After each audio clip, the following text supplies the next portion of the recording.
हम लोग हठ प्रदीपिका में 10 मुद्राओं के बारे में पढ़ने वाले हैं। और मुद्राओं को क्यों पढ़ना है, क्यों मुद्राओं की जरूरत होती है, तो कहा गया है कि इन मुद्राओं के अभ्यास से सुषुम्ना के मार्ग पर जो कुंडलिनी शक्ति सोई हुई है वो शक्ति जाग जाएगी, ऐसा हठ प्रदीपिका में स्वात्मा राम जी कहते हैं।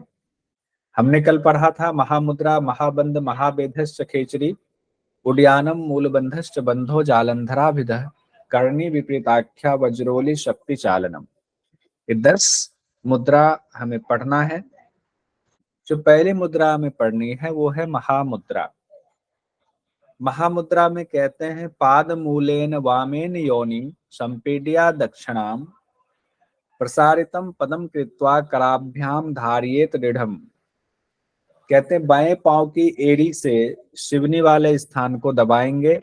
बाएं पांव की एड़ी को, जैसे सिद्धासन में एक पांव को लगाते हैं ना शिवनी स्थान में, इसको योनि स्थान भी कहते हैं, दबाएंगे। फिर दाहिने पांव को फैला देंगे सामने, और दाहिने पांव को सामने फैला करके प्रसारित किया हुआ जो दाहिना पांव है पदम कृत्वा कराभ्याम धारिये दृढ़म। तो कराभ्याम शब्द इसका मतलब दोनों हाथों से उस पांव को, जो प्रसारित पांव है, दाहिना पांव है, उसको पकड़ लेंगे दृढ़ता के साथ। उसके बाद कहते कंठे बंधम समारोप्यम धारियेद वायु ऊर्ध्वतः यथा दंडहतः सर्पो दंडाकारः प्रजायते। यानी कि जिस जालंधर, कंठे बंधम मतलब जालंधर बंद लगाना है, और धारियेत वायु ऊर्ध्वतः, धारियेत वायु ऊर्ध्वतः का तात्पर्य है कि जो वायु आपने धारण किया हुआ है, यानी जो पूरक किया होगा आपने, देखिए यहाँ बताया नहीं है कि पूरक कब करना नहीं करना, ये विधि नहीं बताई गई है प्रॉपर। लेकिन जब वायु धारण की बात है तो इसका तात्पर्य ये है कि हमने पूरक किया हुआ है। जब पूरक नहीं करते तो धारण कैसे होता। तो पूरक हमने किया हुआ है। अब वो जो वायु हमने धारण किया हुआ है उसको ऊर्ध्वतः ऊपर उठाने की बात की गई है। तो इसका मतलब है कि ऊपर से प्राण नीचे की तरफ, नीचे से अपान ऊपर दबा रहा है, प्राण अपान मिल रहा है, फिर वो सुषुम्ना के मार्ग में ऊर्ध्वतः ऊपर उठ रहा है। और उससे क्या होता है, यथा दंड हतः सर्पो दंडाकारः प्रजायते। जैसे अगर कोई सांप कुंडलिनी मारकर बैठी हुई है, उसको एक डंडा मारे तो सांप भक्क से सीधी हो जाते, ऐसे लगता है एकदम जाग गए सांप, सचेत हो जाते और भागती है। कैसे भागती है, तो सीधी हो जाती है। पहले तो सीधी होकर के कहाँ भागेगी, तो वहाँ आसपास जो बिल होता है उस बिल में भागती है। तो उसी तरीके से जो कुंडलिनी शक्ति, जो कुंडलिनी मार करके बैठी हुई है सुषुम्ना के मार्ग पर, ब्रह्म द्वार पर, वो उसको जब जगाया जाता है तो कहाँ भागेगी वो, बिल में। तो सुषुम्ना रूपी बिल में, यानी महापथ में वो अंदर चली जाती है, यानी कुंडलिनी का जागरण होता है। एक बार विधि देखिए फिर से, तस्वीर आपके सामने दिख रही है। इसमें कहते हैं बाएं एड़ी से आप वायु मूल पर, यानी कि आप सीधे योनि स्थान पर लगाएंगे, दाहिने पांव को सीधा रखेंगे, दोनों हाथों से उसको पकड़ लेंगे जैसे कि इसमें दिखाया गया है। इसको पकड़ने के बाद कहा गया है जालंधर बंद लगाएंगे, और जो श्वास आपने लिया हुआ है पहले से, यानी कि श्वास लेना है, जो हम लोग व्यवहारिक तौर पर अभ्यास करते हैं, इसमें श्वास हम लेते हैं, फिर जालंधर बंद लगाते हैं, फिर हम मूल बंद भी लगाते हैं, क्योंकि हमने जब श्वास लिया जालंधर बंद लगाए तो मूल बंद बिना लगाए कुंभक नहीं करेंगे, तो मूल बंद भी लगाते हैं। लेकिन ये ध्यान रखेंगे हम कि हठ प्रदीपिका में लिखा नहीं है ये चीज कि हमें इसमें मूल बंद भी लगाना है, लेकिन वो इसके अंदर निहित माना जाता है। तो उससे क्या होगा, प्राण ऊपर से नीचे और नीचे से अपान ऊपर दोनों मिलेगा, तो वो वायु की गर्मी से कहाँ जाएगा, वो सुषुम्ना के मार्ग की तरफ जाएगा। तो वहां जो कुंडलिनी सोई हुई है सुषुम्ना के द्वार पर, वो सर्प की तरह सीधी हो जाएगी और सुषुम्ना के मार्ग में वो जाएगी। उसके बाद कहते हैं ऋजि भूता तथा शक्ति कुंडलिनी कुंडली सहसा भवेत तदा सा मरणावस्था जायते द्विपुटाश्रया। बहुत इंपॉर्टेंट है, इसको देखिए। ऋज्वी भूता का मतलब होता है सीधी हो जानी। एकदम सीधा, ऋज्विभूता मतलब सीधा हो गया। कौन? शक्ति कुंडली सहसा भवेद, जो कुंडलिनी शक्ति है वो अचानक से, सहसा से वो सीधी हो जाती है, जैसे सांप सीधी हो जाती है, डंडा से उसको छू भी दे कोई तो सांप सीधी हो जाती है। इसके फलस्वरूप क्या होता है? तदासा मरणावस्था। अब जब कुंडलिनी का जागरण हो गया और आपकी प्राणवायु कुंडलिनी जागरण होते ही कहाँ जाएगी? सुषुम्ना में जाएगी। तब क्या होगा?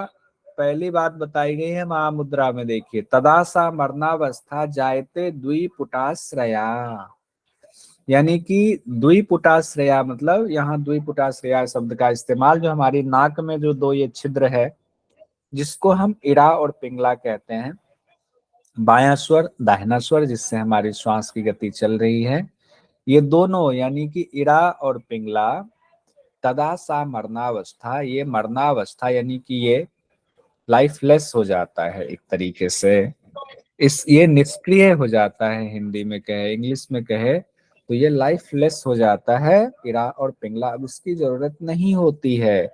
क्यों?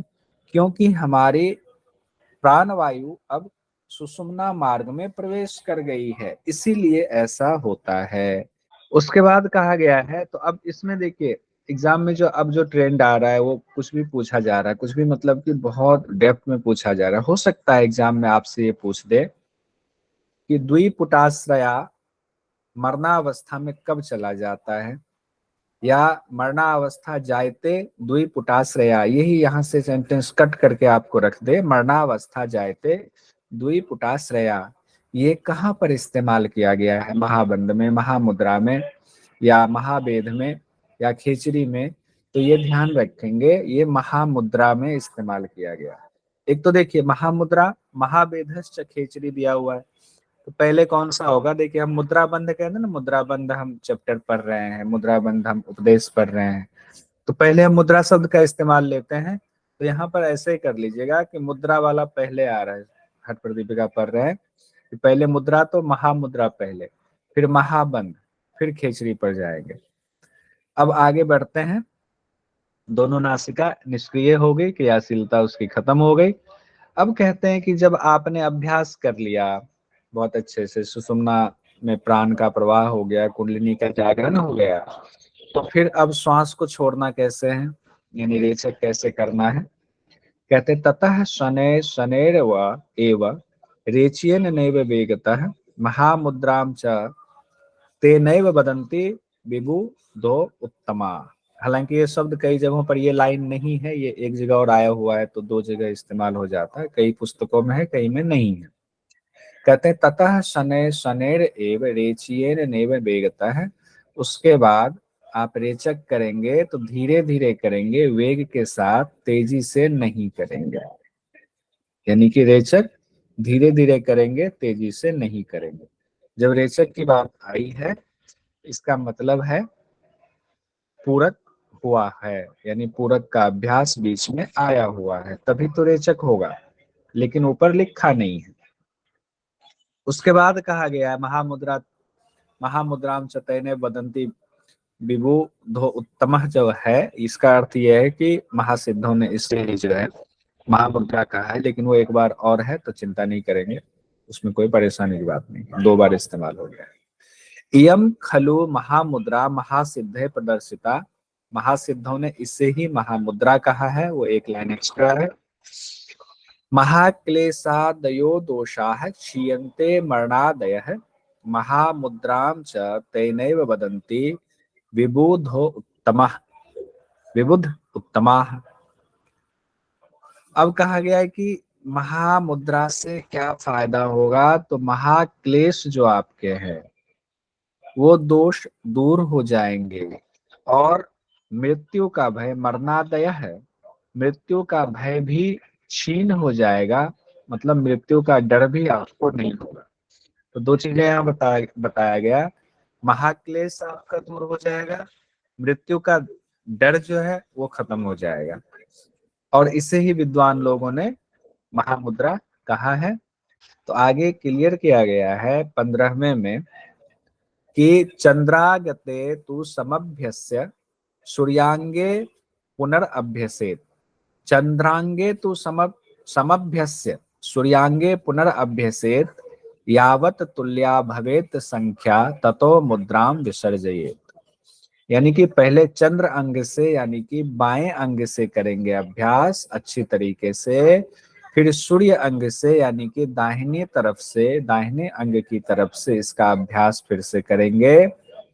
अब जब दोनों तरफ से ये बराबर अभ्यास हो जाए ततो मुद्रा विसर्जये, तो फिर महामुद्रा का अभ्यास छोड़ देना चाहिए। यानी कि एक बार दाहिने पांव से एक बार बाएं पांव से। लेकिन इसका एक और अर्थ भी लगाया जाता है, यावत तुल्या भवेत संख्या, यानी कि एक बार बाएं पांव से एक बार दाहिने पांव से एक बार दोनों पांव से, ऐसा भी अभ्यास कई बार कहते हैं विद्वानों ने, व्याख्याकारों ने, कई व्याख्याकारों ने लिखा है। लेकिन इसमें जितना लिखा है हम उतने पर ही जाएंगे।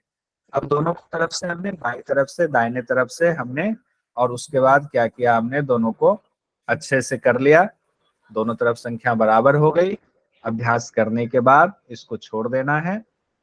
अब क्या क्या होगा, इससे क्या क्या स्थिति बनेगी, तो ऊपर हमने दो स्थिति देखी थी। एक तो देखा था महाक्लेश दूर होता है, दूसरा देखा था हमने मृत्यु का भय, मृत्यु का डर जो है वो दूर हो जाता है।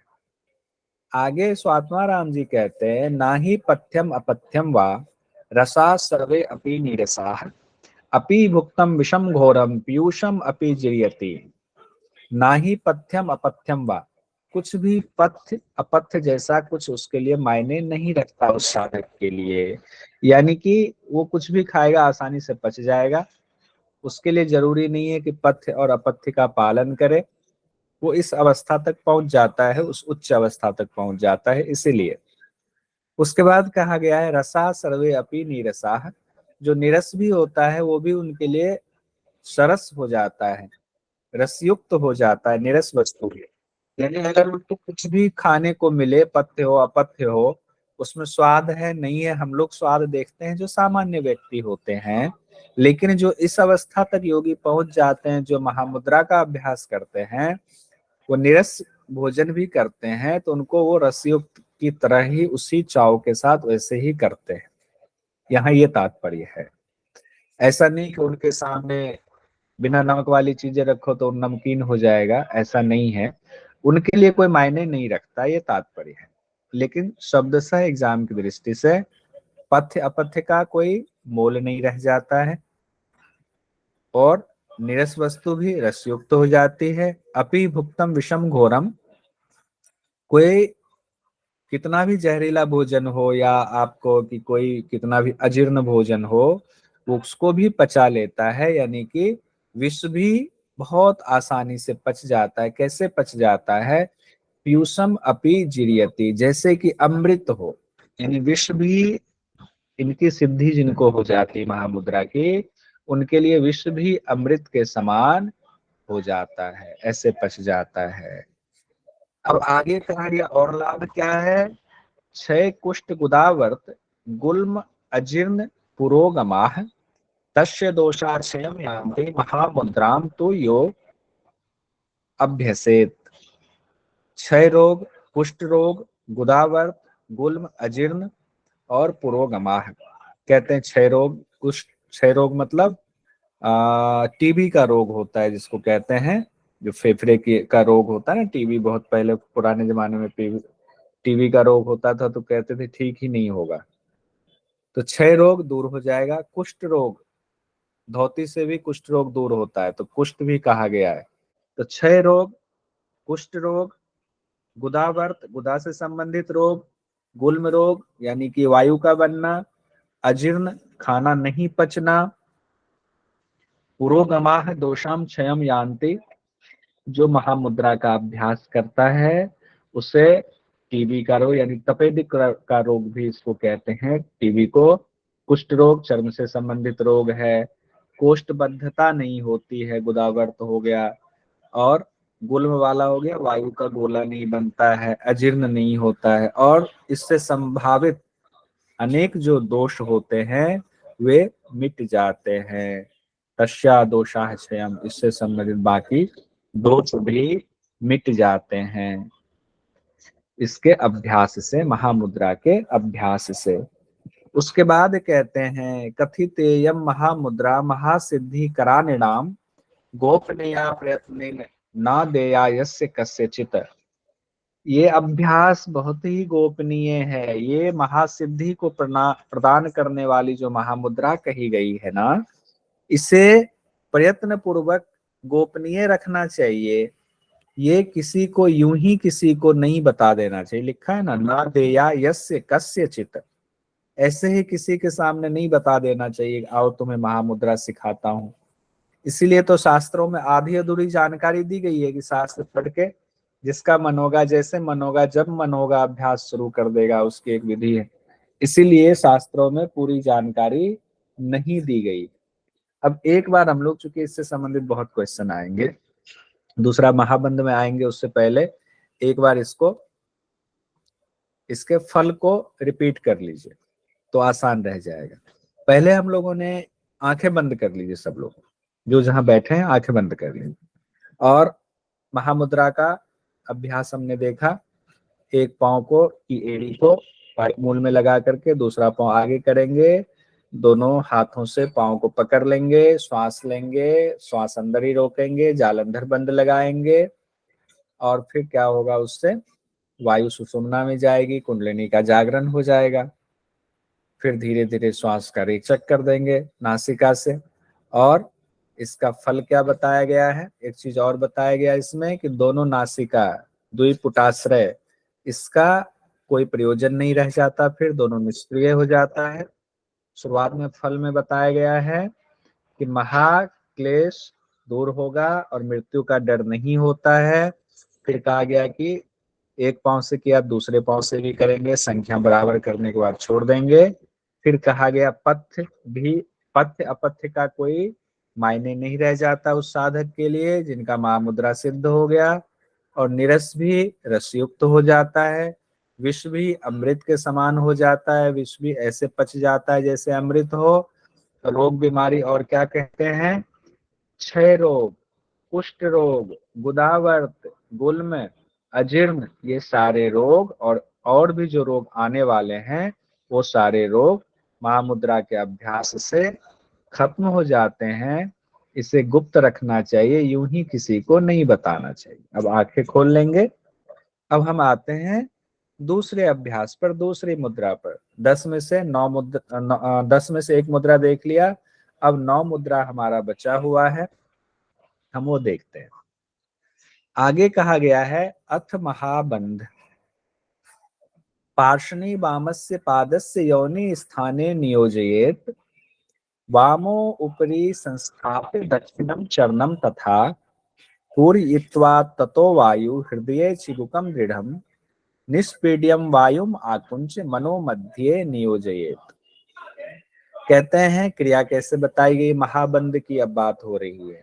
बाएं पांव की एड़ी शिवनी में रखेंगे, योनि स्थान में नियोजित कर लेंगे, और बाएं एड़ी के ऊपर दक्षिणम चरणम दाहिने पांव को रख देंगे। तो ये एक तरह से स्थिति सिद्धासन की बन जाती है। सिद्धासन में ऐसे ही बताया है।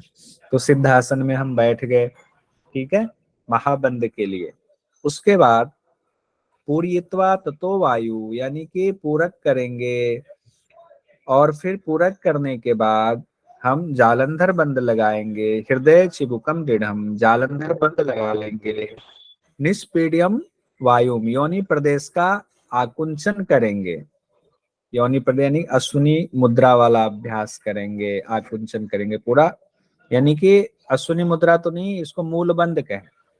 आकुंचन ही सिर्फ लिखा हुआ, प्रसारण नहीं लिखा हुआ है, तो सिर्फ आकुंचन है, तो मूल बंद का अभ्यास करेंगे। मूल बंद का अभ्यास किया, उसके बाद क्या हुआ, मनो मध्य नियोजयेत। महाबंद में जैसे आपने सिद्धासन लगा करके श्वास लिया, जालंधर बंद लगाया, मूल बंद लगाया, तो ऊपर से प्राण नीचे की तरफ आप प्रेशर दे रहे हैं, नीचे से अपान का प्रेशर ऊपर आ रहा है, दोनों मिलेगा तो क्या होगा, सुषुम्ना के मार्ग में यानी कि कुंडलिनी जागरण की स्थिति होगी।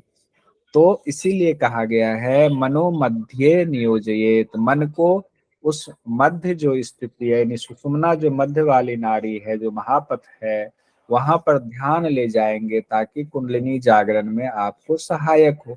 क्योंकि ऊपर ही कहा गया है, हम बंद मुद्रा बंद का अभ्यास क्यों करते हैं? क्योंकि कुंडलिनी का जागरण करना है। इसीलिए यहाँ कहा गया है सारा ध्यान हम लगाएंगे उस मध्य नाड़ी पे, यानी सुषुम्ना नाड़ी पे। आगे कहते हैं, देखिए इस तरीके से अभ्यास है। यहाँ सिद्धासन की स्थिति है और हमने जालंधर बंद लगाया हुआ है, श्वास लेकर के मूल बंद भी लगाया है। अब कहते हैं आगे स्वात्माराम जी, धारयित्वा यथाशक्ति रेचयेद अनिलम शनैः सव्यांगे तो समभ्यस्येत् दक्षांगे पुनरअभ्यसेत। यानी कि यथाशक्ति आप कुंभक करेंगे और फिर बाद में रेचयेद अनिलम शनैः धीरे धीरे रेचक कर देंगे। अनिलम मतलब वायु का, रेचक कर देंगे। और सव्य अंगे तु समभ्यस्य, यानी पहले तो बाएं तरफ से करेंगे फिर दाहिनी तरफ से भी करेंगे। यहाँ बाएं और दाएं से तात्पर्य है अभी आपका जो पांव नीचे था उसकी स्थिति बदल लीजिए, जो दाहिने है उसको अब नीचे कर लीजिए, बाएं पांव की एड़ी को ऊपर कर लीजिए। तो इस तरह से दोनों पांव से एक एक बार अभ्यास करना है महाबंध का। महामुद्रा का अभ्यास देख लिया, महाबंध की क्रिया विधि देख ली। अब कहते हैं मतम अत्र तु केशांचित कंठबंधम विवर्जयेत् राजदंतस्थ जिह्वाया बंधः सस्तो भवेत इति। यानी कि मतम अत्र, दूसरे मत के मुताबिक अब जालंधर बंद ना लगा करके जिह्वा को राजदंत से लगाना चाहिए। इससे ही जिह्वा बंध कहा गया है। यानी कि अगर आपसे एग्जाम में आ जाए कि महामुद्रा के अभ्यास में जालंधर, दूसरे मत के मुताबिक जालंधर बंद की जगह पर क्या लगाने को कहा गया है, तो आप जिह्वा बंध भी कह सकते हैं। जिह्वाया बंध कहते हैं ना, यह लिखा हुआ राजदंतस्थ जिह्वाया बंध सस्तो भवेत इति। यानी कि जालंधर बंद की जगह पर हम जिह्वा बंध लगाएंगे। और जिह्वा बंद कैसे लगाना है, तो कहते हैं जिह्वा को राजदंत पर लगाएंगे। राजदंत हम लोगों ने पढ़ा था, उपनिषदों में भी कहा गया है राजदंत को, जो घंटिका वाला स्थान है उसको, उसके पास राजदंत वाला स्थान कहा है। घंटिका स्थान को ही राजदंत कहा गया है। तो जिह्वा को हम ऊपर लेकर जाएंगे, उस छोटी जिह्वा जो घंटिका स्थान है वहां लेकर जाएंगे और वहां लगाकर रखेंगे। कई जगहों पर राजदंत को ना आगे का दांत भी कहा गया है, लेकिन योग की दृष्टि से ज्यादा सटीक लगता है वो अंदर जो घंटिका वाला स्थान है वही। तो हम उसी को रखेंगे, उसी को जिह्वा बंध कहा गया है। ये दूसरे मत के मुताबिक बताया गया है महाबंध में। किसकी जगह पर, तो जालंधर बंद की जगह पर। अयं तु सर्व नाड़ी नाम ऊर्ध्वम गति निरोधक है अयं खलु महाबंधो महासिद्धि प्रदायक। कहते हैं यह सभी नाड़ियों में प्राण के ऊर्ध्व गति को रोकता है। यानी कि प्राण के ऊर्ध्व गति को रोकता है। कहाँ पर ऊर्ध्व गति को रोकता है? सुषुम्ना के ऊर्ध्व गति को रोकने की बात नहीं है, नाड़ियों में जो प्राण इधर उधर जाता है उसको रोकने की बात कही गई है। अयं तु सर्व नाड़ी नाम ऊर्ध्वम गति निरोधक है। और इसे ही महाबंध कहा गया है, महान सिद्धियां प्रदान करने वाला महाबंध कहा गया है। यानी कि ये जो कहा गया ना ऊर्ध्वम गति निरोधक, यानी कि जो प्राण ऊपर की तरफ जा रहा है उसको रोकता है। तो सुषुम्ना को छोड़ करके जो बाकी नाड़ियों में प्राण की गति इधर उधर हो रही है या ऊपर की तरफ जा रही है उसको रोकने की बात हो रही है। फायदा क्या है महाबंध का? तो कहते हैं काल पास महाबंध विमोचन विचक्षण है त्रिवेणी संगम धत्ते केदारम प्राप्त येन मनः। इससे एग्जाम में इस बार भी सवाल आया था, मन केदार स्थान में पहुंच जाता है। मन केदार स्थान में, तो महाबंध में मन केदार स्थान में पहुंच जाता है। गलती कहाँ हो जाती है कि महामुद्रा हम लगा देते हैं, हम सोचते हैं महामुद्रा तो बहुत बड़ी चीज है, तो हो सकता है मन केदार स्थान में महामुद्रा से पहुंचता होगा। पिछली बार दिसंबर में एग्जाम में आया हुआ था। तो देखिए कहाँ कहा गया है, महाबंध में कहा गया है। क्या क्या है फिर से एक बार फल देख लेते हैं। काल पास महाबंध, काल पास रूपी महान बंधन को दूर करने में ये महाबंध सक्षम है। काल पास मतलब भूत वर्तमान भविष्य तीनों कालों के बंधन से आप मुक्त हो जाते हैं, काल का डर आपको नहीं रह जाता है। और त्रिवेणी संगमम, त्रिवेणी का संगम होता है। त्रिवेणी संगम कौन सा है? त्रिवेणी किसको कहते हैं? इड़ा, पिंगला और सुषुम्ना को त्रिवेणी कहा जाता है। तो त्रिवेणी हम लोग कहाँ मानते हैं? इलाहाबाद में। तो शरीर में ही तो इलाहाबाद कहा गया है। त्रिवेणी का संगम होता है, इड़ा, पिंगला, सुषुम्ना का संगम होता है और मन केदार में पहुंच जाता है। केदार में वास किनका है? भगवान शिव का है। तो मन केदार, केदार कौन सी जगह हो गई? आज्ञा चक्र हो गई। त्रिवेणी कौन सी जगह हो गई? आज्ञा चक्र हो गई। आज्ञा चक्र वाला स्थान ही त्रिवेणी है, वहीं पर इरा, पिंगला, सुषुम्ना का संगम हो रहा है। तो तीन चीजें फिर से देख लीजिए। काल पास रूपी महान बंधन को दूर करता है महाबंध, त्रिवेणी का संगम होता है, मन केदार में पहुंच जाता है। ये तीन दम रट जाइए ध्यान करके। महामुद्रा महाबंध के बाद महाबेधश्च खेचरी आता है। तो महावेद के बारे में कहा गया है, ये बहुत इंपॉर्टेंट है, इससे संबंधित क्वेश्चन आया हुआ है कई बार, आगे भी आ सकता है। कहते हैं रूप लावण्य संपन्या यथा स्त्री कुशम बिना महामुद्रा महाबंधो निष्फलो वेद वर्जितो। रूप लावण्य संपन्ना यथा स्त्री कुशम बिना महामुद्रा महाबंधो निष्फलो वेद वर्जितो, यानी कि जैसे रूप लावण्य से संपन्न स्त्री पुरुष के बिना फलहीन होती है, उसी तरीके से महामुद्रा और महाबंध निष्फल है महावेद के अभ्यास के बिना। अगर आपने महामुद्रा का अभ्यास कर लिया, बहुत आपने महाबंध का भी अभ्यास कर लिया, लेकिन अगर आपने महावेद का अभ्यास नहीं किया तो दोनों का कोई फल नहीं मिलेगा। तो एग्जाम में आता है कि महावेद के लिए किसकी तुलना स्त्री के साथ की गई है? तो महामुद्रा और महाबंध की तुलना की गई है। इसको कहीं नोट कर लीजिए। अब क्या दिक्कत आएगी, घेरण संहिता में जब आएगा तो वहां पर आपको महामुद्रा महाबंध महावेद में वहां दूसरा कुछ आ जाएगा, महामुद्रा और महाबंध की जगह पर कुछ और आ जाएगा। आपकी स्क्रीन पर है, ये बहुत इंपॉर्टेंट है, इसको अभी याद कर लीजिए। महावेद के बिना महामुद्रा और महाबंध प्रतिपिका में कहा गया है निष्फल होता है। उसी तरह घेरण संहिता में कहा गया है महावेद के बिना मूल बंध और महाबंध का अभ्यास निष्फल होता है। तो घेरण संहिता में मूल बंध और महाबंध को स्त्री के समान और महावेद को पुरुष के समान कहा गया। अब इसमें कहते हैं महावेद की विधि कैसे बताई गई है। कहते हैं महाबंध स्थितो योगी कृत्वा पूरकम एक धी वायुनाम गतिम आवृत्य निभृतम कंठ मुद्रया।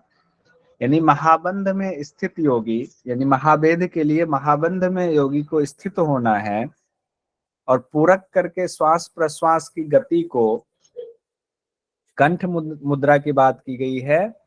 इसका मतलब है कि जालंधर बंद कहते हैं, कंठ मुद्रा क्या हुआ? जालंधर बंद को कहते हैं।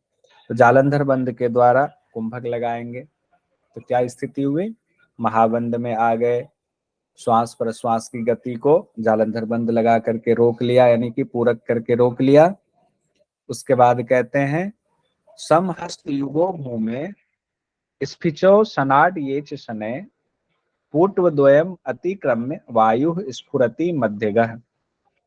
समहस्तो युगो, अब दोनों हाथ को भूमि पर जमा देंगे और क्या करेंगे? ऊपर से नीचे बार बार पटकेंगे, अपने हिप्स वाला जो एरिया है, गुदा वाला जो स्थान है, उसको बार बार जमीन से टच कराएंगे, यानी कि पटकेंगे धीरे धीरे। ठीक है। पुट द्वयम अतिक्रम में, ऐसा करने से क्या होगा? जब जमीन पर हम नितंब को पटकते हैं तो ऐसा करने से प्राणवायु इरा पिंगला को छोड़ करके पुट द्वयम अतिक्रम में, पुट द्वयम मतलब इरा पिंगला को छोड़ करके उसका अतिक्रमण करके वायु स्फुरति मध्यगः, यानी कि मध्यगह सुषुम्ना नाड़ी के लिए कहा गया है। सुषुम्ना नाड़ी में प्रवेश कर जाता है। सोम सूर्याग्नि संबंधो जायते चा अमृताय वे मृतावस्था समुत्पन्ना ततो वायु विरेचयेत। श्वास को रोका जालंधर बंद लगा करके, फिर हमने अपने नितंब को जमीन पर पटका, पटक करके क्या हुआ, प्राणवायु सुषुम्ना में यानी कि कुंडलिनी का जागरण हुआ, सुषुम्ना में प्राणवायु गया, तो उससे क्या हुआ, सोम सूर्य और अग्नि इनका आपस में संबंध हुआ, और सूर्य और अग्नि का संबंध होने से एक तरह से कहते हैं अमृत की प्राप्ति हुई। तो सोम कहा गया है इरा को, सूर्य पिंगला को, अग्नि सुषुम्ना को कहा गया, तीनों का संबंध हो गया। कहते हैं इसके बाद जब इरा पिंगला में प्राणवायु अब रहा नहीं आपका, क्योंकि प्राणवायु सुषुम्ना में चला गया, तो अब आप रेचक कर दीजिए, यानी वायु को अब निकाल दीजिए। रेचक कब करना है, जब इरा पिंगला में प्राणवायु का कोई प्रयोजन नहीं रह गया। आगे कहते हैं महावेदो अयम अभ्यासान महासिद्धि प्रदायक है वली पलित वेपघ्न सेव्यते साधको उत्तम है। यानी कि महावेद का अभ्यास महान सिद्धि को देने वाला है। इससे क्या होता है, वलित पलित, वलित मतलब झुर्रियां, आपके चेहरे पे जो झुर्रियां आती हैं वो नहीं होंगी। पलित मतलब बालों का सफेद होना, वो नहीं होगा। और क्या कहा गया है, वेपघ्न है, वेपघ्न मतलब होता है कंपन होना, कई बार हाथ कांपता है, गर्दन कांपता है, तो कंपन भी नहीं होगा, इसको दूर करने वाला है ये। इसका उत्तम तरीके से आप जब साधना इसकी करते हैं तो वलित पलित रोग और कंपन रोग ये दूर हो जाता है। किससे, महावेद के अभ्यास से बताया गया है। आगे कहते हैं एतद त्रयम महागुह्यम जरा मृत्यु विनाशनम वहनी वृद्धि कर्म चैव है अनिमा आदि गुण प्रदम। ये तीनों अभ्यास, एतद त्रयम महागुह्यम, ये तीनों अभ्यास अत्यंत गुप्त रखने योग्य है। कौन सा तीनों अभ्यास, जो एक साथ हमने किया, जो हमने कहा महामुद्रा महाबंध का अभ्यास महावेद के बिना अधूरा है, तो तीन अभ्यास हो गया, महामुद्रा महाबंध और महाभेद। उसी के लिए यहाँ पर कहा गया है एतत् त्रयम, ये तीनों महागुह्य, ये महान जो है ये अत्यंत गोपनीय रखने वाला है, और ये जरा मृत्यु का नाश करने वाला है तीनों ही। ये आपके शरीर की अग्नि को बढ़ाता है, और इतना ही नहीं, ये आपके अंदर अष्ट सिद्धियों को देने वाला है, अनिमा आदि सिद्धियों को देने वाला है। तो अनिमा आदि सिद्धियां कौन सी होती हैं, अष्ट सिद्धियां होती हैं। ये कौन देता है, तीनों अभ्यास मिल करके। कौन सा तीनों हठ प्रदीपिका में कहा गया है, बताइए एक बार, बोलिए कोई माइक खोल करके, कौन सा तीनों अभ्यास, महामुद्रा महाबंध महावेद। महावेद, ठीक है। उसके बाद कहते हैं अष्टधा क्रियते चैव यामे यामे दिने दिने पुण्य संभार संधाया पापोक विदुरम सदा सम्यक शिक्षावताम एवं स्वल्पम प्रथम साधनम। यानी कि प्रतिदिन कितनी बार अभ्यास करना चाहिए, ये कहते हैं प्रतिदिन 8 बार इसका अभ्यास करना चाहिए। अष्टधा क्रियते चैव, 8 बार अभ्यास करना चाहिए। कितनी कितनी देर पर 8 बार अभ्यास करना चाहिए, कहते हैं यामे यामे दिने दिने। एक याम 3 घंटे का होता है, और 24 घंटे का अगर पूरे दिन होता है तो हम लगाएंगे 8 बार हो गया, 3 घंटे पर अभ्यास करेंगे तो 8 बार अभ्यास हो गया, 8 तिहाई 24 घंटे हो गए। पुण्य संभार संधाया, सभी पुण्यों को देने वाला है, पापों विदुरम सदा, सभी पापों को दूर करने वाला है। इसीलिए अच्छे साधकों को शुरुआत में थोड़ा ही अभ्यास करना चाहिए, स्वल्पम प्रथम साधनम, यानी शुरुआत में थोड़ा अभ्यास कीजिए, धीरे धीरे बढ़ा करके 8 बार ले जाएंगे, हर 3 घंटे पर इसका अभ्यास करेंगे, ठीक है। उसके बाद खिचड़ी मुद्रा की बारी आती है, मुझे लगता है 3 तक ही रोकना पड़ेगा, सोचा था सब हो जाएगा लेकिन नहीं हो पाया, तो हम इसी को एक बार मेडिटेशन में याद कर लेते हैं, तीनों अभ्यास को। आंखें कोमलता से बंद, सिर्फ मेरे शब्दों पर ध्यान रखेंगे। 2-3 लंबी गहरी श्वास लें। पहला अभ्यास हम लोगों ने महामुद्रा का अभ्यास देखा, उसके फल में हमने देखा कि महाक्लेश दूर होता है और मरणादय यानी कि मृत्यु का डर दूर होता है।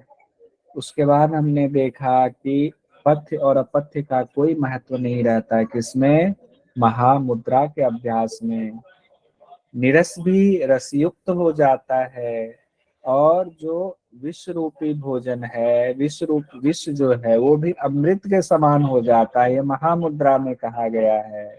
और कहा गया क्षय रोग दूर होता है, कुष्ठ रोग दूर होता है, गुदावर्त रोग दूर होता है, गुल्म का रोग दूर होता है, अजीर्ण का रोग दूर होता है, उससे संबंधित बाकी जो रोग आने वाले हैं वो भी दूर हो जाता है।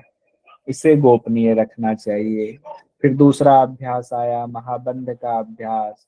महाबंध का अभ्यास हमने देखा कि महाबंध के अभ्यास में हम क्या करते हैं, बाएं एड़ी को सिवनी में लगाएं, दाएं पांव को बाएं पांव के ऊपर रख देंगे, यानी कि एक तरह से हम सिद्धासन की स्थिति में आते हैं। फिर पूरक करते हैं और कंठकूप यानी कि जालंधर बंद लगाते हैं, और फिर क्या करते हैं, मूल बंद लगाते हैं और मन को सुषुम्ना में लगा देते हैं। इस अभ्यास को दोनों पांव से करना होता है। और जब बहुत देर तक कुंभक हमने किया क्षमता अनुसार, तो फिर जो है क्या करना है, उससे कुंडलिनी का एक तरह से जागरण होता है। और दूसरे मत में कहा गया है क्या, इसी में जालंधर बंद की जगह महाबंद में जिह्वा बंद लगाना है, यानी कि राजदंत में जिह्वा को लगाना है। इसका क्या फायदा बताया गया है? कहते हैं काल पास, काल का कोई भय नहीं रहता उसको, काल पास खत्म हो जाता है। त्रिवेणी का संगम होता है, इरा पिंगला और नाड़ी तीनों का, इरा पिंगला सुषुम्ना का संगम होता है। मन केदार में पहुंच जाता है। मन केदार में किससे पहुंचता है? महाबंध के अभ्यास से।